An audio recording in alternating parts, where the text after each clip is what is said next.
Hi, everyone. It's John from the Ranger Nation Conversation podcast. Now, I don't usually get a lot of solo talk time on the podcast, and these Ranger Nation small talks are meant to be kind of off the cuff. And I do have a stutter, so if, if I start rambling or get caught up on something, just bear with me. But I want to talk about how there's been a lot of division in the fandom lately between what's positive, what's negative. Simon is a monster. Simon is the best thing ever. And to me, it's just distracting us from what the real problem is. And the real problem is Hasbro's apparent disregard for Power Rangers since the death of Brian Goldner. Now, when Hasbro bought it, they came out the gate announcing all of these grand plans, a shared universe with multiple shows for multiple audiences, uh, shows for adults, shows for kids, animation, movies, everything. And after Brian Goldner died and was replaced by the very aptly named Chris Cox, all of that has been dismantled. Uh,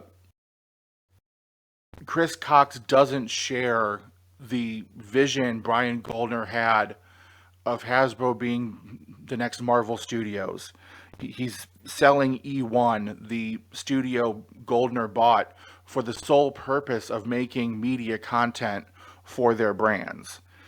And in Chris Cox's moves, he's deprioritized Power Rangers. He's shifting Hasbro's focus to 7 core brands, and guess who wasn't invited to that party? Power Rangers is now in their portfolio brands, which are brands that they're not actively investing heavily in. And in that move, Chris Cox has seemingly canceled the bulk of those grand plans Brian Goldner had for Power Rangers, which includes apparently canceling the movie, which Jonathan Entwistle had been spearheading.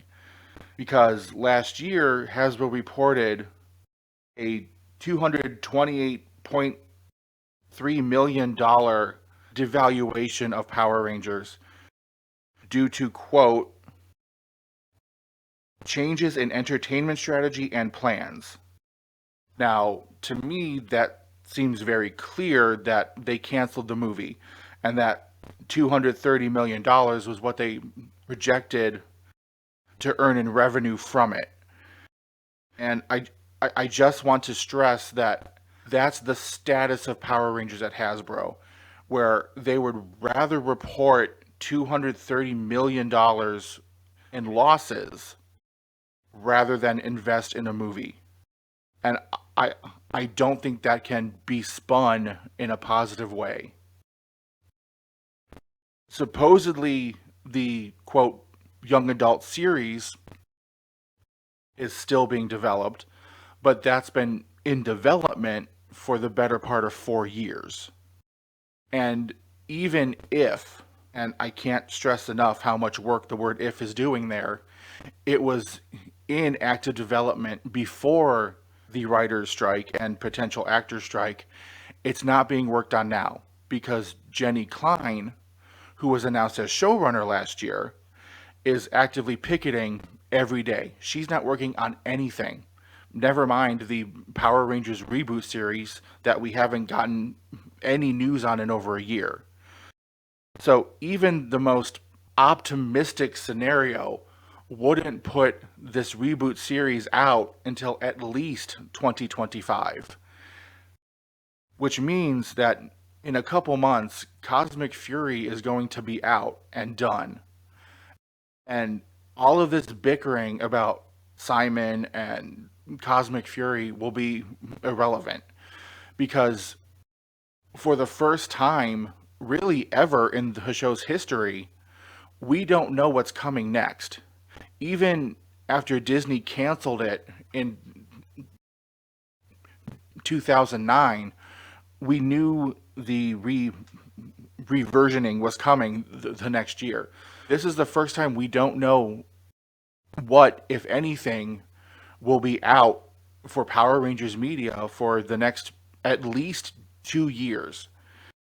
And I with all of the bickering we've had lately, I just want people to focus on what the real problem is that Hasbro has led us to this path where we're uncertain, the most uncertain we've ever been about the future of our favorite show.